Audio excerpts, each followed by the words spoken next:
جی اچھا ملک صاحب یہ بتائیے گا کہ حیدرآباد اسٹیڈیم میں کھیلتے ہوئے وجہ جو مین نظر آ رہی ہے آپ کو، کیا ہماری ٹیم کوئی انڈر پریشر ہے؟ کیا دوسری ٹیم، نو ڈاؤٹ آسٹریلیا کی ٹیم بہت تگڑی ہے، تمام پرانے پلیئرز وہاں پر موجود ہیں، تو آخرکار وجہ سمجھ میں کیا آ رہی ہے؟ آپ نے جو سینیریو باندھا پہلے سوال کے جواب میں بھی اور دوسرے میں بھی، ابھی آپ جس طریقے سے کہہ رہے ہیں کہ ہمارے اسپنرز پرفارم نہیں کر پا رہے، تو اس کی آخرکار وجہ آپ کو سمجھ کیا آ رہی ہے؟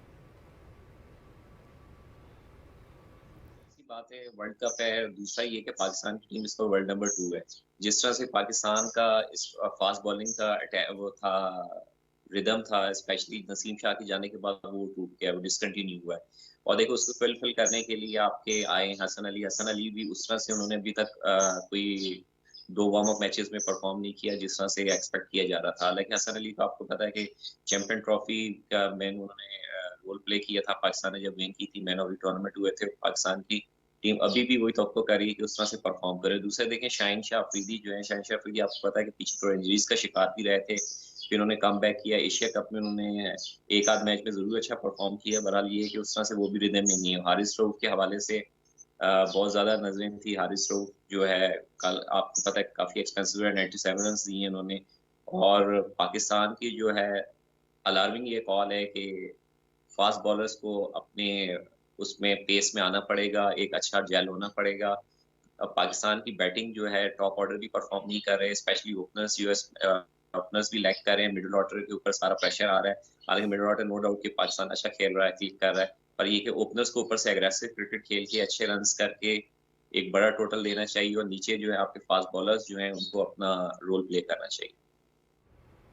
ٹھیک ہے. اچھا خرم، مکی آرتھر نے ٹیم ڈائریکٹر کے طور پر جوائن کر لی ہے، یہ بتائیے گا کہ یہ کتنا اب پازیٹیو سائن ہے اور کس طریقے سے ٹیم کی کارکردگی پر یہ چیز افیکٹو ہو جائے گی؟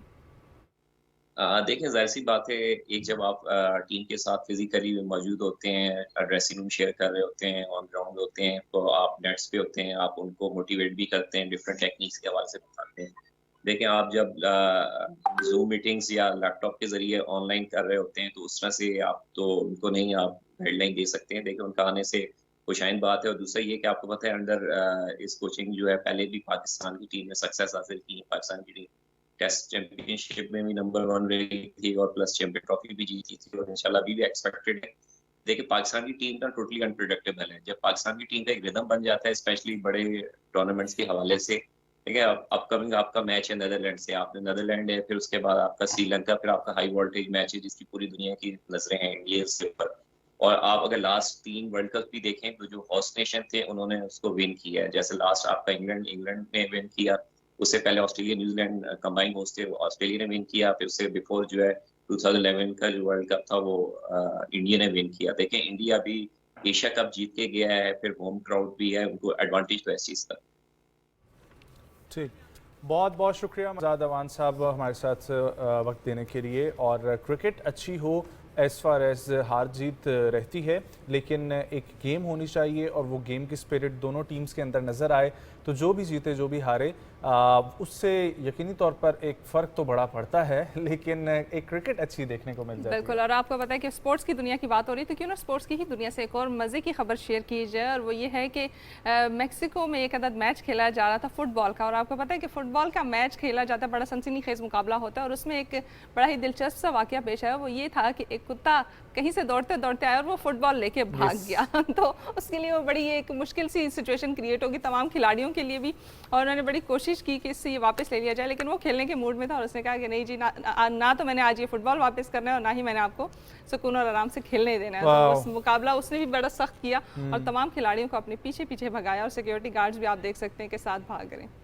Okay, wonderful. سو یہ بہت اچھی اور مزے کی خبر تھی، لیکن ایک اپڈیٹ سے آپ کو آگاہ کرتے ہیں پاکستان کے حوالے سے. So PTA Pakistan telecommunication authority نے موبائل سمز کی دوبارہ تصدیق اور پاسپورٹ پر ایک سم جاری کرنے کے حوالے سے جو خبریں چل رہی تھیں اس کی تردید کر دی ہے. پاکستان ٹیلی کمیونیکیشن اتھارٹی نے میڈیا پر موبائل سمز کی دوبارہ سے تصدیق اور پاسپورٹ پر ایک سم جاری کرنے کے حوالے سے جاری خبروں پر وضاحت جاری کرتے ہوئے کہا کہ ایسی خبریں درست نہیں ہیں کیونکہ حکومت کی جانب سے کوئی بھی ایسا فیصلہ نہیں کیا گیا. پی ٹی اے نے واضح کیا کہ پاکستان سمیت بالخصوص خیبر پختونخوا میں بھی پاسپورٹ پر ایک سم جاری کرنے کے حوالے سے کوئی فیصلہ نہیں کیا گیا، اور افغانستان میں رومنگ پر چلنے والی موبائل سمز پہلے ہی بلاک کی جا چکی ہیں. سو پی ٹی اے کے حوالے سے بہت ساری ہم لوگوں کو اسپیکولیشنز پہلے بھی دیکھنے کو ملتی تھیں اور ابھی اس خبر کے حوالے سے بھی تھی جس کا ڈینائل خود پی ٹی اے کی طرف سے آ چکا ہے. ونڈرفل. اور ایسی ہونا چاہیے. بہت سارے لوگ جو اپنے نام پہ سمز بہت زیادہ رکھتے ہیں ان کو بھی کوشش کریں ایک آدھی سم اپنے نام پہ رکھیں کیونکہ ان کی مینٹیننس بھی بہت زیادہ مشکل ہو جاتی ہے اور ان کا سنبھالنا بھی بہت مشکل ہو جاتا ہے. تو ایک آدھ سم اگر اپنے پاس رکھیں تو یہ زیادہ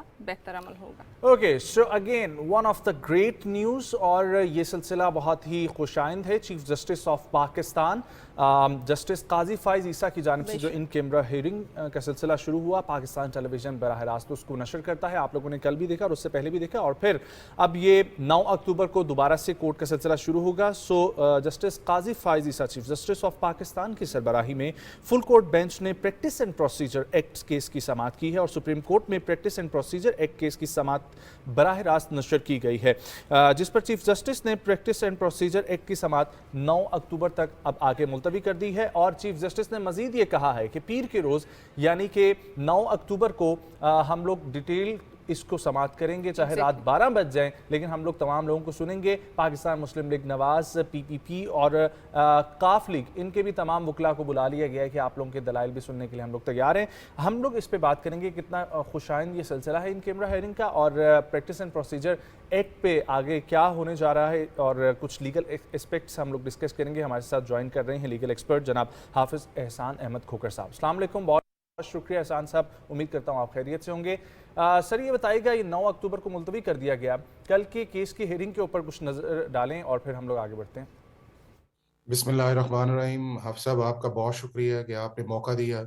پاکستان کی لیگل, کانسٹیٹیوشنل اور ہماری کورٹ ہسٹری کے اندر یہ 2 ہیئرنگز بڑی امپورٹنٹ ہیں کہ جس کے اندر پہلی دفعہ پاکستان کی سپریم کورٹ کے اندر لائیو جو ہے پروسیڈنگز پاکستان ٹیلی ویژن نے دکھائی, اور اس کو پھر پاکستان کے جو دوسرے میڈیا چینلز ہیں انہوں نے بھی آن ایئر کیا, اور اس کے اندر جو پبلک کا رسپانس تھا اس کی ویورشپ کا وہ بڑا زبردست اور آؤٹ سٹینڈنگ رہا ہے. اور وہ یہ جاننا چاہتے تھے اور جاننا چاہتے ہیں کہ پاکستان کی سپریم کورٹ کس طرح پرفارم کرتی ہے, اور وہ جو لائرز اور ججز کے درمیان ایک انٹریکشن ہوتا ہے وہ کس لیول کی ڈسکشن ہوتی ہے, اور اس سے پروسیڈنگ جو ہے وہ کس سمت کی طرف جا رہی ہوتی ہے.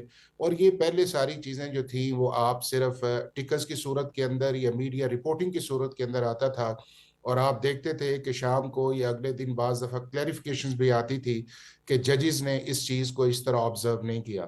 تو اس سے ہوا یہ ہے کہ یہ پاکستان کی ہسٹری کے اندر ایک نیا ٹیکنالوجی کا سٹیپس ہے جو دنیا کے بہت سارے ممالک میں آلریڈی چل رہا ہے, جس میں ہمارا یونائٹڈ کنگڈم بھی ہے, انڈیا کے اندر ہے, یونائٹڈ اسٹیٹس کے اندر ہے, نیوزی لینڈ کے اندر ہے. یہ بہت سارے ممالک ایسے ہیں کہ جس کے اندر یہ چل رہا ہے.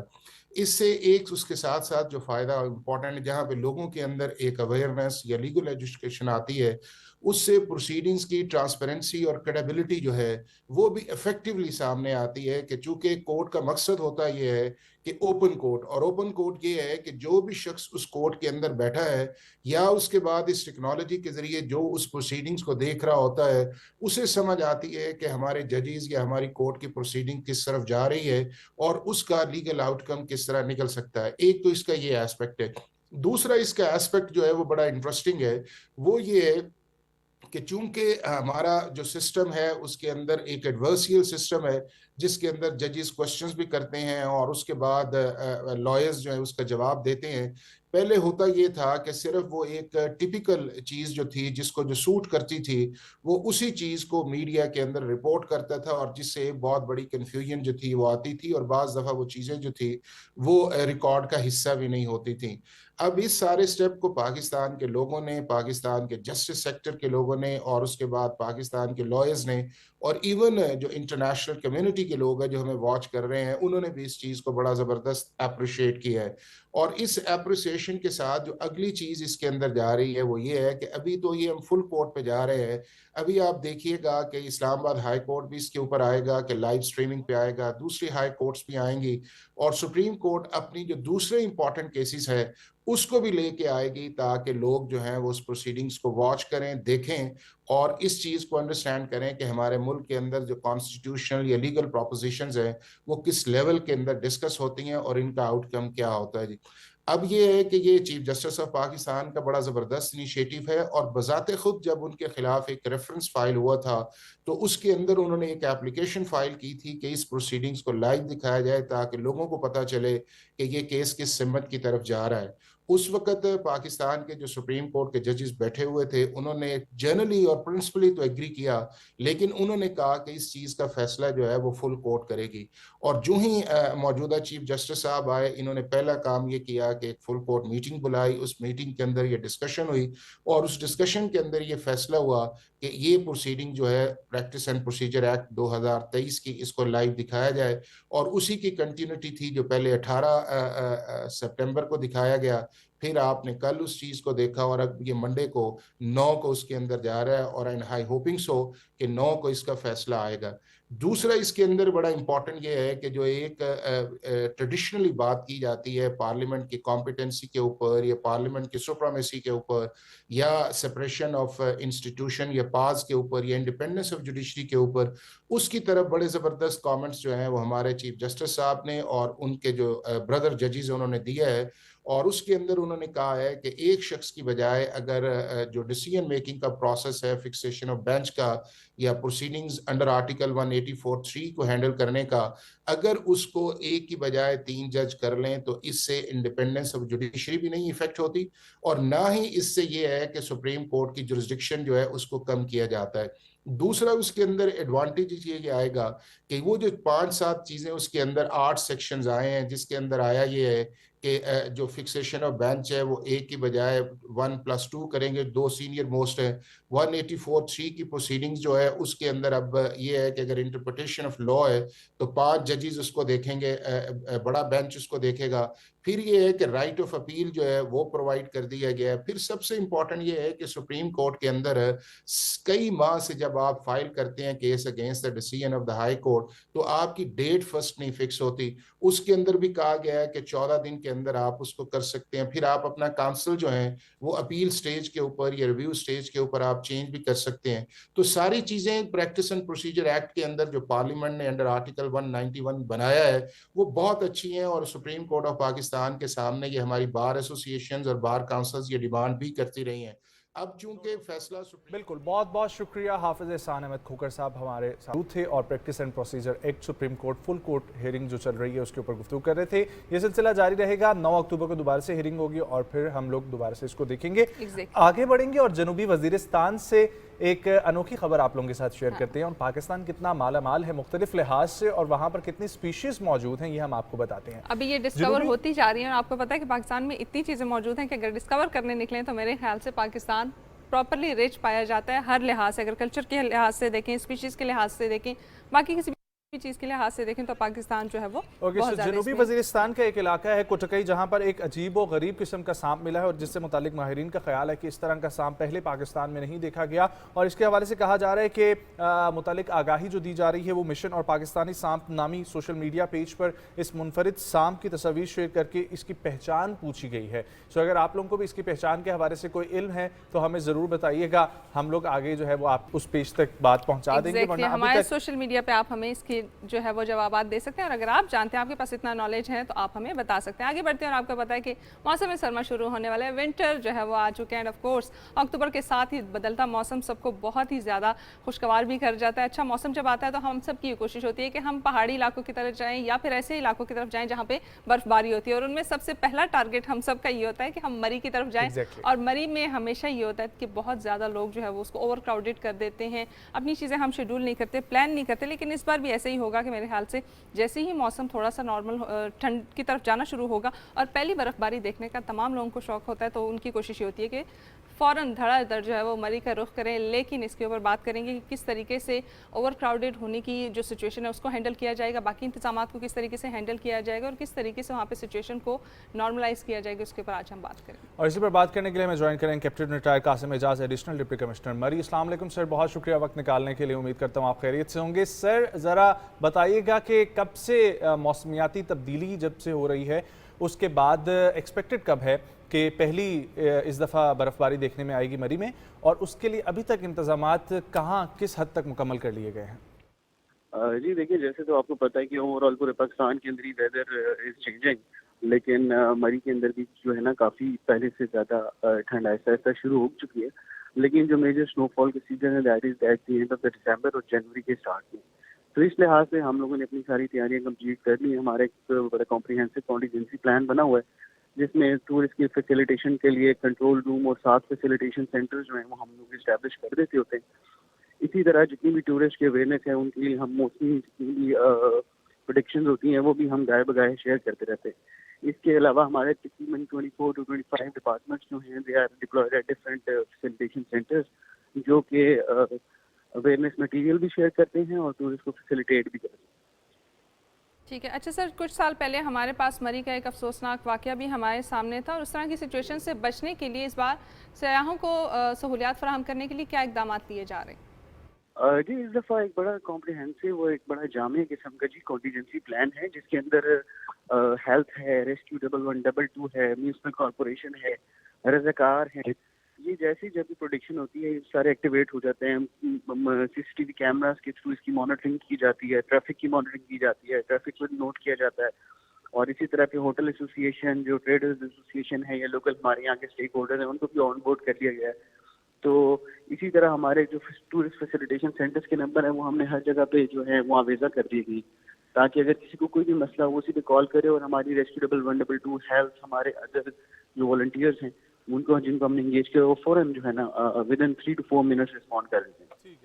اچھا سر، کچھ ایکسپیکٹڈ بتائیے گا کتنی گاڑیوں کو الاؤڈ کیا جا رہا ہے، کتنے سیاح آ سکتے ہیں، اور اس کے ساتھ یہ بھی بتائیے گا کہ اگر اوور کراؤڈڈ ہو جاتا ہے مری کسی بھی حوالے سے اور ہوٹلز فل ہو جاتے ہیں، ریسٹ ہاؤسز تمام بک ہو جاتے ہیں، اس کے بعد کوئی کیمپنگ سینز کا کچھ اس قسم کا وہ انتظام کیا گیا ہے کہ ان کو اکوموڈیٹ کیا جائے اسی وقت؟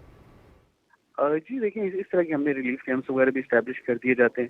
اگر ان کیس سمبڈی لوگوں کو ویسے نارملی اس طرح ہوتا نہیں ہے بیکاز جتنے ٹورسٹ آ رہے ہوتے ہیں اتنی فلو زیادہ آ رہا ہوتا ہے بیکاز یہاں پر ٹورسٹ جو ہیں وہ ایون نتھیا گلی احتیاط ان کی طرف بھی جاتے ہیں جو KPK کا ایریا ہے. تو ایسا اس طرح کا ایشو ہوتا نہیں ہے کہ ٹورسٹ کو جگہ نہ ملے. اوبیسلی ظاہر ہے لوڈ زیادہ ہوتا ہے، ٹریفک زیادہ ہوتی ہے اور ہوٹل مینجمنٹ کو بھی کچھ پریشانی کا سامنا کرنا پڑتا ہے but we have a lot of capacity. اچھا کیپٹن صاحب، ایک آخری بات میں نے یہ پوچھنی تھی آپ سے کہ آپ کچھ اپیل کرنا چاہیں یا آپ کچھ کہنا چاہیں ان سیاحوں سے جو مری کی طرف رخ کر رہے ہیں. جی میں ضرور کرنا چاہوں گا. ہم نے جتنی بھی اپنی اویئرنیس مٹیریلس کے اوپر جو ڈائریکشنز اور جو گائیڈ لائنز ڈسٹرکٹ ایڈمنسٹریشن جو ہے وہ دیتی ہے تمام ٹورسٹ کو، تو ان تمام جتنے ہمارے سے آتے ہیں جو کہ ان سے یہ ریکویسٹ ہے کچھ ہم نے روڈز ون وے کی ہوئی ہیں ان کو ضرور فالو کریں. جو ٹریفک کے ہم نے ان کو پریکاشنز بتائے ہوئے ہیں وہ ضرور کریں. اپنی گاڑیوں کا خیال رکھیں، اچھی گاڑیاں لے کر آئیں، اپنے ساتھ چینز لے کر آئیں جب سنو فال ہوتی ہے. اسی طرح اپنے ساتھ اچھے کپڑے لے کر آئیں سو دیٹ آپ کو کسی بھی قسم کا جو ہے وہ پریشانی کا سامنا نہ کرنا پڑے. اپنے فٹ گاڑیاں لے کر آئیں، اچھی گاڑیاں لے کر آئیں سو دیٹ وہ جو مری کی جو چڑھائیاں ہیں ان کے اوپر ایزیلی چڑھ سکیں، خراب نہ ہو جائیں. جب وہی خراب ہوتی ہے پورے کا پورا وہ لائن بنا لیتے ہیں. بڑی کمپریہنسو قسم کی آپ نے تجاویز دے دی ہیں، بہت شکریہ. ہمارے ساتھ موجود تھے جی جناب کیپٹن ریٹائر قاسم اعجاز صاحب، ایڈیشنل ڈپٹی کمشنر مری، اور اپڈیٹ کر رہے تھے. آپ لوگوں نے جانا ہے تو بہت سارا اپنا خیال رکھے جانا ہے. اس کے ساتھ ساتھ ہمارے پاس کل پرسوں سے کچھ خبریں سلسلہ شروع ہو رہا تھا سوشل میڈیا پہ ڈچ سائنٹسٹ کی طرف سے وہ چیزیں کچھ پریڈکٹ کی گئی تھی. یہاں پر تو زلزلہ نہیں آیا لیکن پاکستان کے ارد گرد جو ہے وہ زلزلہ آ گیا. تو زلزلہ پیما ریسرچ انسٹیٹیوٹ جو ہے وہ SSGS انہوں نے دعویٰ کیا ہے کہ بلوچستان میں زیر زمین چمن فالٹ لائن جو ہے وہاں پر تیز لرزش ریکارڈ کی گئی ہے اور اس علاقے میں اگلے 2 سے 3 دن تک کوئی طاقتور زلزلہ آ سکتا ہے جس کی شدت 6 یا اس سے زیادہ ہو سکتی ہے. تو اسی کے اوپر ہم لوگ بات کرتے ہیں. ہمیں جوائن کر رہے ہیں چیف میٹرولوجسٹ سردار سرفراز. السلام علیکم ڈاکٹر صاحب، thank you so much for joining. امید کرتا ہوں آپ خیریت سے ہوں گے. ڈاکٹر صاحب یہ بتائیے گا کہ یہ پریڈکشن جو تھی یہ کیا درست تھی کہ پاکستان میں اگلے 48 گھنٹوں میں زلزلہ آئے گا، جو تقریباً اب سے 50-52 گھنٹے پہلے کی گئی تھی اور یا 48 گھنٹے پہلے کی گئی تھی؟ تو وہ زلزلہ پاکستان میں کہاں پر ریکارڈ کیا گیا جو ابھی تک خبریں آ رہی ہیں یہ زلزلہ پیما کے مطابق بلوچستان کے علاقے میں؟ تو سر کچھ اپڈیٹ کیجیے گا. جی بہت شکریہ. جی دیکھیے زلزلہ ایسا فینامنا ہے کہ جس کی آپ بہت پریسائزلی پہلے پریڈکشن نہیں کر سکتے. جیسے کہ ان سے ڈچ سائنٹسٹ سے منسوب کیا گیا کہ اس نے 48 گھنٹے کا پہلے کا کہہ دیا کہ 48 گھنٹے بعد ہو جائے گا. تو لکیلی 48 گھنٹے کی اب تو میرا خیال ہے 72 گھنٹے ہو گئے ہیں اس بات کو کہ یا وہ خبر پھیلنے کے بعد. تو اللہ کا شکر ہے ابھی تک تو کوئی نہیں آیا. تو اس لیے یہ ایسا فنامنا ہے بیسیکلی کہ جس کی آپ پہلے سے پریڈکشن نہیں کر سکتے کہ زلزلہ کب, کس وقت اور کس جگہ پر اور کتنی شدت کا آئے گا. یہ 3 چیزیں نہیں بتا سکتے آپ کے مطلب پریسائسلی. ہاں یہ ضرور ہے کہ فالٹ لائن ایک طرح سے پہلے سے ڈیفائنڈ ہیں, وہ طے ہیں. پچھلے جو زلزلے آتے رہے ہیں, جتنا بھی آپ کے پاس 200 سال کا 400 سال کا یا 1000 سال کا بعض ایریاز ڈیٹا ہے, تو اس لحاظ سے آپ کہہ سکتے ہیں کہ یہ ایریا ولنریبل ہے, یہ ایریا پرون ہے, یہ یہاں کی فالٹ لائن ایکٹیو ہے.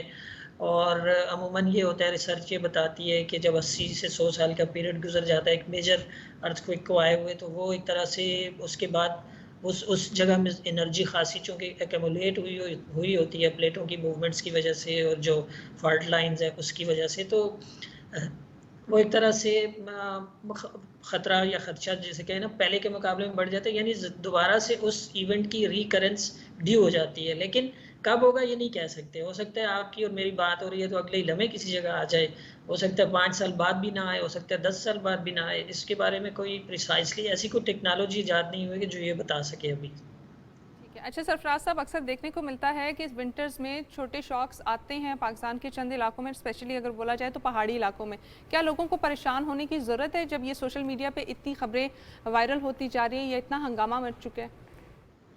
نہیں جی بالکل, پہلی چیز تو یہی ہے کہ لوگوں کو پریشان ہونے کی ضرورت نہیں. یعنی دیکھیں نا آپ کے جو دوسرے فنامنا ہے, جیسے ہم بارش کی اطلاع دے دیتے ہیں, سائیکلون کی اطلاع دے دیتے ہیں, اور وہ فورکاسٹ ان کی پاسبل ہے فورکاسٹ پہلے کرنا کہ 2 دن بعد, 4 دن بعد, 1 ہفتے بعد یا اس اگلے پورے سیزن میں یہ چیز ہو سکتی ہے, کیونکہ وہ ایٹماسفیئرک کنڈیشنز اور ڈیٹا آپ کے پاس ہوتا ہے. لیکن ارتھ کوئک ایسی چیز ہے کہ جس میں کوئی پتہ نہیں آپ کو کہ کس وقت آ جائے. اب جیسے کہ انہوں نے یہاں کے ایریے کے لیے ان سے منسوب کیا گیا تھا, ویسے ان کی اس میں ایک طرح سے نا چھوٹا سا ایک فقرہ اس میں لکھا ہوا تھا. میں نے ان کی اسٹیٹمنٹ پھر خود دیکھی, ان کی ویب سائٹ پہ ڈیٹیل دیکھنے کی کوشش کی, تو اس میں کہ جی یہ پریسائسلی ہم نہیں بتا سکتے کہ کب آئے گا, لیکن یہ ایسی جگہ ہے کہ جہاں پر ہو سکتا ہے کہ کبھی بھی آ جائے. اور وہ بلوچستان یونیورسٹی کے ایک پروفیسر صاحب ہیں, ان کا کل میں وائس نوٹ سن رہا تھا, تو انہوں نے بھی ان کی ریسرچ میں بھی یہ ہے کہ اگلے چند سالوں میں, یعنی کوئی 3-4 سال پہلے انہوں نے کہا تھا کہ اگلے 8-10 سالوں میں آ سکتا ہے. تو اس میں پریسائسلی آپ نہیں بتا سکتے کہ 48 گھنٹے بعد یا 24 گھنٹے بعد یا اس طرح سے نا. اور لوگوں کو ظاہر ہے جو فالٹ لائن پہ ہمارا آبادیاں ہیں ان کو خطرہ تو ہے. جیسے آپ کو یاد ہوگا کہ کشمیر میں بڑا ارتھ کوئک آیا 2005 میں, پھر ادھر بلوچستان میں 2013 میں بڑا ارتھ کوئک آیا تھا, 2009 میں آیا تھا. اس سے اور پیچھے جائیں تو کوئٹہ میں 1935 میں ایک ایسا شدت کا آیا تھا کہ پورا شہر ہی تباہ ہو گیا تھا. یہاں اسی چمن فالٹ لائن پہ 1895 میں وہ کہتے ہیں کہ بہت شدت کا زلزلہ آیا تھا 6.7 میگنیچیوڈ کا. تو اب اس کو 100 سے اوپر ایئرز ہو چکے ہیں, تو اس کا مطلب ہے کہ کسی بھی وقت وہ دوبارہ سے اس طرح کا ایونٹ آ سکتا ہے, لیکن پریسائسلی نہیں بتا سکتے کہ کب آئے گا. اچھا, اور سر یہ آپ بالکل اس بات سے وہ کر رہے ہیں ایگری کہ یہ جس قسم کی بھی ہمیں خبریں دیکھنے کو ملتی ہیں وہ بالکل جھوٹی ہوتی ہیں. اس قسم سے کسی بھی طریقے سے کوئی ایسا نہیں ہے کہ ہم لوگ یہ بتا سکیں کہ 48 گھنٹے بعد فکس اسی جگہ پہ زلزلہ آئے گا. لوگوں کو بالکل پینک کرنے کی ضرورت نہیں ہے. لیکن سر اس کے ساتھ ساتھ ہم لوگ دیکھتے ہیں کہ جو گوگل ہے وہ اپڈیٹ بھی آتی رہتی ہیں, اس کی گوگل کی اپنی اپڈیٹس, تو کیا اس سے بھی کچھ کرنے کی ضرورت ہے, ڈرنے کی ضرورت ہے؟ دیکھیں مطلب جو زلزلے کی حد تک نا اس میں بالکل ڈرنے کی ضرورت نہیں ہے کہ خدا نخواستہ وہ اب یہاں کراچی میں پرسوں درسوں مجھ سے کوئی پوچھ رہا تھا کہ جی کل یا پرسوں ہم بچوں کو اسکول بھیجیں یا نہ بھیجیں, تو میں نے کہا جی بالکل بھیجیں. اس میں کوئی ایسا کوئی صداقت نہیں ہے کہ 24 گھنٹے بعد آ جائے گا یا 48 گھنٹے بعد, کیونکہ اس کی آپ پریڈکشن کر ہی نہیں سکتے. تو جب آپ ایک چیز کی پریڈکشن ممکن نہیں ہے پہلے سے, اس کے وقت کا تعین یا اس کی شدت کا, تو پھر اس میں اتنا پینک ہونے کی مطلب, ایک تو اس خبر پہ بلیو نہیں کرنا چاہیے. آپ سائنٹیفک اگر بنیادیں اس کی اس پہ بلیو کرتے ہیں تو اچھا یہ جو ڈچ سائنٹسٹ ہیں نا, یہ ان کی ایک تھیوری ہے کہ جی جو پورا سولر سسٹم ہے, ارتھ, مون اور جوپیٹر اور دوسرے نیپچون اور فلاں فلاں, یہ جب ایک لائن میں آ جاتے ہیں, کسی ایک لیٹیچیوڈ پر آ جاتے ہیں, تو وائبریشن زیادہ پیدا ہو جاتی ہے اس ایریا میں, اور پھر وائبریشن کے نتیجے میں اس سے کوئی بھی نا باقی جتنی کمیونٹی ہے سائنٹیفک کمیونٹی جو سسمالوجی کی اور جیولوجی کے ایکسپرٹس ہیں وہ ایگری نہیں کرتے ان سے. ایک طرح سے یہ بالکل لیٹسٹ ان کی کچھ پچھلے چند سالوں سے 2-3 سالوں سے میرے خیال میں اس پہ وہ کام کر رہے ہیں اور تھیوری اپنی بتا رہے ہیں اور کر رہے ہیں. اب ترکی کے زلزلے کے بعد ان کا بہت نام آیا کہ جی اس کی انہوں نے پریڈکشن کر دی تھی، تو میں نے میری معلومات یہ ہے کہ اس کی بھی انہوں نے پہلے نہیں کی تھی، بعد میں جب زلزلہ ہو گیا اس وقت انہوں نے کہا تھا کہ میں نے پہلے کہا تھا کہ یہ ایریا ایکٹیو ہے. تو ایریا تو پری ڈیفائنڈ ہیں، سب جگہوں کے پری ڈیفائنڈ ہیں، پوری دنیا کے جو ٹیکٹونکس پلیٹس ہیں کہ کون کون سی پلیٹس، جیسے ہمارا ایریا جو ہے اس میں 3 پلیٹس ہیں، یوریشین پلیٹ ہے، ایک انڈین پلیٹ ہے اور تیسری عریبین پلیٹ ہے. تو پوری ایک فالٹ لائن چمن سے غزدار کلات سے ہوتی ہوئی کابل تک چلی جاتی ہے، پھر اس کے اوپر جو ہے نا کوئی ہندوکش پورے میں پھیل جاتی ہے اور پھر اوپر بالکل نارتھ میں جا کر وہ ہمالیہ کی طرف ٹرن ہو جاتی ہے. تو ایسے یہ آپ کہہ سکتے ہیں کہ اسے ہم کہیں کہ الٹا یو، اب اگر آپ کہیں الٹا وی، تو اس ٹائپ کی بنتی ہے یہ فالٹ لائن. اسی فالٹ لائن کا جو نارتھ ایسٹرن پارٹ ہے ہمالیہ کی طرف، تو وہاں کل نیپال میں ہو گیا زلزلہ. تو یہ فالٹ لائن میں کبھی بھی ہو سکتا ہے. آل رائٹ سر، بہت شکریہ. ڈاکٹر سرفراز چیف میٹرولوجسٹ ہمارے ساتھ موجود تھے اور زلزلے کے اوپر آگاہ کر رہے تھے. ایک بریک، واپس آئیں گے، کنٹینیو کریں گے پروگرام کو. صبح پاکستان کے ساتھ رہیں.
Welcome back. آج آپ کو صبح پاکستان میں ملواتے ہیں عالم اسلام کے ابھرتے ہوئے ستارے سے، جو کہ پاکستان کے کم سن ترین یا کم عمر ترین شاعر بھی ہیں، اور ان کی اور کیا کیا خصوصیات ہے، کب انہوں نے اپنے سفر کا آغاز کیا، آج ان پہ اس سے ڈسکشن کریں. شاعر ہیں، مصنف ہیں، اسکالر ہیں اور تحریکی مقرر بھی ہیں. لیکن بڑی حیران کن قسم کی ان کی یہاں پر ڈیٹیلز لکھی ہوئی ہیں کہ علامہ محمد اقبال رحمۃ اللہ علیہ کے بعد پہلی دفعہ کسی نے طرز شکوہ اور پھر اس میں جواب شکوہ کی قابل قدر قسم کی کتابیں انہوں نے بھی اس حوالے سے نظمیں تحریر کی ہیں. اور محفل آفاق بھی ان کی سب سے کم عمر ترین جو ہے وہ مطلب 14 سال کی عمر میں انہوں نے یہ کتاب لکھی تھی. اور اسی حوالے سے ہم لوگ آپ کو ملواتے ہیں نہایت ہی قابل احترام جناب ارحم شامی سے. السلام علیکم. وعلیکم السلام. کیسے ہیں آپ؟ خیریت سے ہیں؟ بہت شکریہ وقت نکالنے کے لیے. ارحم، علامہ اقبال کے بعد کچھ شاعری کی اٹیمپٹ ایسی آئی ہیں جس میں طرز شکوہ اور جواب شکوہ کی طرح ہمیں دیکھنے کو ملتی ہیں کچھ نظمیں، لیکن آپ کی کتاب یہ طرز شکوہ اور جواب شکوہ، یہ خیال کیسے آیا اور کیا یہ خیال پہلے بھی پنپتا تھا اور اس کو لکھنا کیسے شروع کیا؟ دیکھیں، first of all I am very thankful to you for having me here today. Thank you so much for. اور میں اللہ کا بہت مشکور ہوں کہ اس نے مجھے جو ہے نا اشرف المخلوقات میں پیدا کیا اور پھر اپنے نبی آخر الزمان کی امت میں پیدا کیا. بے شک. اور پھر جو ہے نا علامہ اقبال رحمۃ اللہ تعالیٰ علیہ جیسا اسپرچول ٹیچر مجھے عطا فرمایا. دیکھیں، اقبال رحمۃ اللہ تعالیٰ علیہ کی شخصیت ایک اصلاحی شخصیت ہے اور اقبال رحمۃ اللہ تعالیٰ علیہ ایک روح کے شاعر ہیں. اور ایک نظریاتی شاعر تھے، انہوں نے قوم کو ایک نظریہ دیا۔ اقبال رحمۃ اللہ تعالیٰ علیہ کی ٹیچنگز کو میں نے الحمدللہ پڑھا اور ان سے میں نے انسپریشن حاصل کی۔ تو میں نے جو ہے نا 2020 میں ایک نظم لکھی طرز شکوہ، چونکہ ہماری امت کے حالات دن بدن برے ہوتے جا رہے ہیں، ہم لوگ دین و قرآن سے دور ہوتے جا رہے ہیں، تو مجھے اس امر کی ضرورت فیل ہوئی کہ کیوں نہ جو ہے نا میں ایک ایسی نظم لکھوں جس میں امت کے حالات کو، ہماری یوتھ کی پریشانیوں کو، اور جو ہمارے ذہن میں وساوس اور شکایات اللہ کی بارگاہ میں آتی ہیں ان کو پیش کیا جائے۔ تو میں نے پھر یہ نظم لکھی اور الحمدللہ نہایت مختصر وقت میں نے نظم مکمل کر لی۔ میں چاہوں گا کہ ہم لوگ آگے بڑھیں، اس سے پہلے آپ طرز شکوہ جی سنائیں ہمیں، جی اور پھر اس پہ جواب شکوہ جو آپ نے لکھا ہے وہ بھی کمپلیٹ نہیں لیکن کچھ اشعار، اور پھر ان اشعار کا جواب۔ جی ضرور۔ دیکھیں طرز شکوہ میں جو سب سے پہلا موضوع کلام ہے وہ یہ ہے کہ ہم کہتے ہیں کہ یا اللہ تو نے ہمیں دنیا میں کیوں بھیج دیا، تو ہمیں طرح طرح سے آزماتا کیوں ہے۔ تو میں لکھتا ہوں میرے اجداد کو جنت سے نکالا کس نے، آتش عشق میں انسان کو اچھالا کس نے، طور پہ موسیٰ کو جلووں سے سنبھالا کس نے، نبلوا کہہ کے یوں انسان کو ابالا کس نے۔ اللہ فرماتے ہیں نا قرآن میں وَلَنَبْلُوَنَّكُمْ بِشَيْءٍ مِّنَ الْخَوْفِ وَالْجُوعِ وَنَقْصٍ مِّنَ الْأَمْوَالِ وَالْأَنفُسِ وَالثَّمَرَاتِ وَبَشِّرِ الصَّابِرِينَ۔ تو میں پوچھ رہا ہوں کہ اللہ نبلوا کہہ کے یوں انسان کو ابالا کس نے، میں کروں شکوہ تیری شان کے شایان نہیں، میں ہوں انسان کے میں صاحب انسان نہیں۔ جیسے اقبال نے فرمایا نا شکوہ اللہ سے خاکم بدہن ہے مجھ کو، تو میں بھی کہہ رہا ہوں کہ یا اللہ میں ناچیز حقیر، میری اتنی اوقات کہاں کہ تیری بارگاہ میں شکوہ کر سکوں۔ تو شکوہ کرنے کے لیے صاحب انسان ہونا پڑے گا، اور صاحب انسان تو صرف تیری ذات ہے۔ میں کروں شکوہ تیری شان کے شایان نہیں، میں ہوں انسان کے میں صاحب انسان نہیں۔ صبح تخلیق سے انسان سزاوار ہے کیوں، بے وفا تیرا ہے دنیا سے وفادار ہے کیوں۔ کیا بات ہے، حرص و لالچ میں مقید ہے یہ کیدار ہے کیوں، لمحہ لمحہ یہ خطا کوش و خطا کار ہے کیوں۔ تیرا حامی ہوں ثناگر ہوں میں خوگر مولا، میرے خامی ہوں نواگر ہوں میں خوگر مولا۔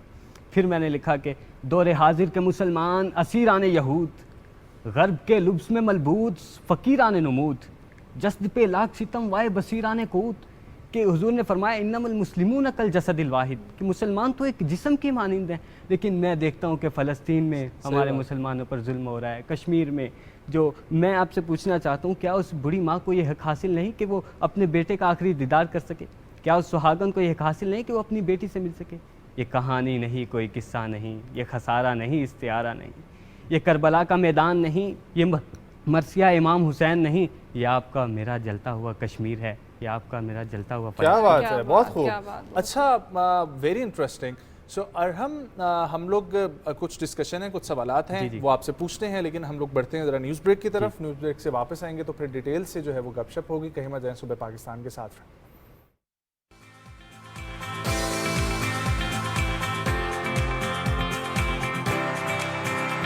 Once again welcome back to صبح پاکستان، اور ہمارے ساتھ صبح پاکستان میں آج موجود ہیں پاکستان کے کم عمر ترین شاعر ارحم شامی، اور ان سے ہم ان کی جتنی بھی جرنی تھی اس کے بارے میں گفتگو کر رہے تھے۔ ارحم، آپ نے 9 سال کی عمر میں اپنی پہلی تحریر لکھی اور وہ تھی نعت رسول مقبول صلی اللہ علیہ وآلہ وسلم۔ ہم چاہیں گے کہ آپ اس کی کچھ اشعار ہمیں سنائیں۔ I remember that when I was 9 years old, I started writing by the نعت رسول مقبول صلی اللہ تعالیٰ علیہ وآلہ وسلم، اور میں نے اللہ سے یہ خواہش کی کہ یا اللہ میری زندگی کا پہلا کلام یہ ہے تو میں چاہتا ہوں کہ میری زندگی کا آخری کلام بھی ہے۔ تو نعت رسول میں جو میں نے انسپریشن ڈرا کی وہ حضرت حسان بن ثابت رضی اللہ عنہ سے کی۔ وہ کیا خوب لکھتے تھے، وَأَحْسَنُ مِنْكَ لَمْ تَلِدْ وَأَحْسَنُ مِنْكَ لَمْ تَرَكَتْ عَيْنِي وَأَجْمَلُ مِنْكَ لَمْ تَلِدِ النِّسَاء، کہ یا رسول اللہ آپ سے زیادہ حسین کبھی میری آنکھ نے دیکھا ہی نہیں، اور حقیقت بات تو یہ ہے کہ آپ سے حسین و جمیل کسی ماں نے جنا ہی نہیں۔ خلقت مبرام من کل عیب کانک قد خلقت کما تشاء، کہ یا رسول اللہ آپ ہر عیب سے مبرہ اور بری پیدا کیے گئے ہیں، گویا کہ آپ ایسے پیدا کیے گئے ہیں جیسے آپ چاہتے تھے۔ تو حضرت حسان بن ثابت میری انسپریشن تھے، جو میں نے 9 برس کی عمر میں جو نعت رسول مقبول لکھی اس کے چند اشعار۔ اے حامی یکجاں بدم نور درخشاں، امداد ہو میری میں ہوں سائل تیرا مہماں، اے نور علا نور اور اے محسن انسان، اے رشک جنا سایہ کنا میرے نگہباں، ہے محفل اشاق میں عاشق تیرا عشقاں، اس غم کی دوا کر دو تمہیں شاہ طبیباں، کیا شورش محشر میں بنے گا میرے آقا، ہر سمت تپش آپ کو ترسے گا ہر واہ واہ انسان، واہ ہر واہ، سمت بہت خوب بہت خوب. اچھا ارحم، ایک آخری سوال میں یہ پوچھنا چاہوں گا کہ بہت زیادہ آپ نے کام کیا، سب کچھ ٹھیک ہے، لیکن آپ کا کیا خیال ہے، کیونکہ آپ نے خود بھی بتایا آپ اس حوالے سے بھی کام کریں، بین المذاہب ہم آہنگی یا اتحاد المسلمین کے اوپر؟ جی تو میں اس بارے میں آپ کو جو ہے نا کچھ اشعار سناؤں گا جو اقبال نے بندے اور اللہ کے شکوے کے بارے میں لکھے، کہ جب بندہ اللہ تعالیٰ کی بارگاہ میں عرض کرتا ہے کہ اللہ تو نے جانا یہ چیزیں بنائی، تو نے وہ چیزیں بنائی، تو اللہ پہلے فرماتا ہے جہاں را زیک آب و گل آفریدم تو ایران و تاتار و زنگ آفریدی، کیا بندے کہ میں نے سارا جہان ایک پانی اور مٹی سے پیدا کیا، لیکن تو نے ایران بنا لیا، تو نے تاتار بنا لیا، تو نے اپنے آپ کو گروہوں اور فرقوں میں بانٹ لیا. منز خاک پولاد ناب آفریدم تو شمشیر و تیر و تفنگ آفریدی، منز خاک پولاد ناب آفریدم کہ میں نے تو مٹی سے خالص لوہا پیدا کیا، لیکن تو نے اس سے تلواریں بنا لی، تو نے اس سے ڈسٹرکٹیو ویپنز بنا لیے اور انسانیت کا آپس میں قتل و قتال شروع کر دیا. وہ اس پر میرا ایک شعر ہے، انسانیت کے نام پہ ہیں وہاں ہے محو رقص، قتل و قتال خود سے ہی انسان کیے ہے آج، میں منتظر ہوں سور سرافیل کا ہی اب، مجھ کو یہ حال عزیز پریشان کیے ہے آج، مجھ کو یہ حال عزیز. بہت بہت شکریہ ارحم شامی فار کمنگ، بہت اچھا لگا آپ سے بات کر کے، ملاقات کر کے. آپ اسی طریقے سے لکھتے جائیں، آپ کے بہت سارے جو ہیں وہ بچے دیکھنے والے آپ کو فالو کر رہے ہیں، اور آئی ایم شیور کہ آپ کے آس پاس سوسائٹی میں بہت سے لوگ آپ کو فالو کر رہے ہوں گے. اسی طریقے سے کام جاری رکھیے گا، پاکستان کو آپ جیسے لوگوں کی بہت زیادہ ضرورت ہے. بہت شکریہ. خواتین و حضرات، یقینی طور پر اپنے بچوں کو یہی سیکھ دینی چاہیے کہ کتنا امپورٹنٹ ہے کہ ہم لوگ ان کو جوڑیں اپنی کلچر کے ساتھ، اپنی اصل کے ساتھ، اپنی بنیادوں کے ساتھ. ان کو مزید پختہ کرنے کے لیے ایسے رول ماڈل ہم بھی آپ کے سامنے لاتے رہیں گے، لیکن آپ لوگوں نے بھی اپنے بچوں پر محنت کریں. اور ان کے جتنے بھی ٹیلنٹس ہیں ان کو اپریشیٹ کریں، کیونکہ ہر بچے کا ٹیلنٹ ڈفرینٹ ہوتا ہے. کوئی آرٹ میں بہت اچھا ہوگا، کوئی شاعری میں بہت اچھا ہوگا، کوئی اسپیچ میں بہت اچھا ہوگا. تو اس کا جو بھی ٹیلنٹ ہے اس کو پالش کرنے میں، اس کو فلرش کرنے میں ان کی ہیلپ کریں. جتنی بھی آپ کی اکیڈمک ایکٹیویٹیز ہیں ان کو بھی ساتھ لے کے چلیں، لیکن ساتھ ساتھ ان چیزوں کو بھی ساتھ لے کے چلیں. آج کے دن کے حوالے سے بات کریں گے. آج کا دن جو ہے وہ بہت اہمیت کا بھی حامل ہے، اور اس کے اوپر ہم متعدد سیگمنٹس بھی کر چکے ہیں. ہمارے ساتھ گیسٹ بھی موجود ہوتے ہیں جو کہ اس کے اوپر بات کرتے ہیں کہ کس طریقے سے جہاں انسان ضروری ہے وہاں پہ ہمارے ساتھ رہنے والے تمام جاندار بھی بہت زیادہ ضروری ہیں. اور اسی حوالے سے آج 4 اکتوبر کو پوری دنیا میں جانوروں کا عالمی دن منایا جا رہا ہے. اس دن کو منانے کا مقصد یہ ہے کہ جانوروں کے جتنے بھی حقوق ہیں اور ان کے تحفظ کو یقینی بنایا جا سکے. ٹھیک ہے، اور اسی کے اوپر بات کرنے کے لیے ہمیں جوائن کر رہی ہیں، جانوروں کے حقوق کے لیے کام کر رہی ہیں یہ محترمہ ہمارے ساتھ موجود ہیں، سعدیہ عزیز صاحبہ. السلام علیکم. Good morning, thank you so much for joining. خیریت سے آپ؟ ہاں جی، اللہ کا شکر ہے. سو میم یو ڈوئنگ ونڈرفل ورک. مجھے یہ بتائیے گا کہ آج کے دن جو ہے اس کی اہمیت کیا ہے اور اس کو سیلیبریٹ کیسے کرنا چاہیے؟ سب سے پہلے تو یہ جاننا ضروری ہے کہ یہ دن کہاں سے منانا شروع ہوا. بیسیکلی جرمن کے تھے ہینڈرک زیمرمین. 1925 میں انہوں نے انیشیٹو لیا تھا کہ ورلڈ اینیمل ڈے منایا جائے، کیونکہ آپ کو پتہ ہے یورپ میں ورلڈ وار فرسٹ ہو چکی تھی، اس سے انسانوں کو کتنا نقصان ہوا. اور جو وائلڈ اینیملس تھے، وہ اینیملز جو آن دا ورج آف ایکسٹنکشن، ان کے لیے انہوں نے یہ دن منانا شروع کیا تھا. اور وہ ایک بائی منتھلی میگزین بھی پبلش کیا کرتے تھے جس کا نام تھا man and the dog. Man and the dog.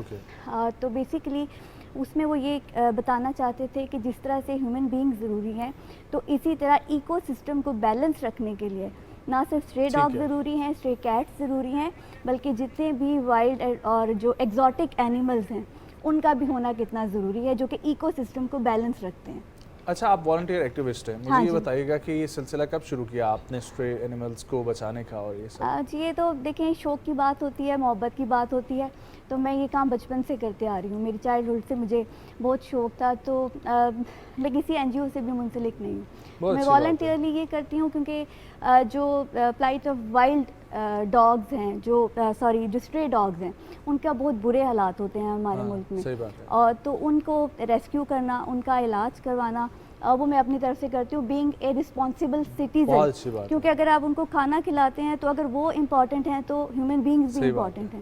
تو نہ صرف میں ان کو کھانا کھلاتی ہوں بلکہ میں ان کی ویکسینیشن بھی کرواتی ہوں، خود سے کرواتی ہوں، کیونکہ ریبیز، اگینسٹ ریبیز، اور وہ بہت ضروری ہے. ایگزیکٹلی. اچھا سعدیہ، یہ تو آپ والنٹیئرلی کر رہی ہیں، کیا آپ باقی لوگوں کو بھی انسپائر کر رہی ہیں؟ آپ کے ارد گرد جتنے بھی دوست ہیں یا کولیگس ہیں وہ بھی آپ کو اس کام میں ساتھ ساتھ ہیلپ آؤٹ کر رہے ہیں؟ ہاں جی، بہت سارے لوگ ہیں، بہت ساری این جی اوز ہیں، اور میرے پرسنل فرینڈس بھی ہیں. ان میں ثنا راجہ ہیں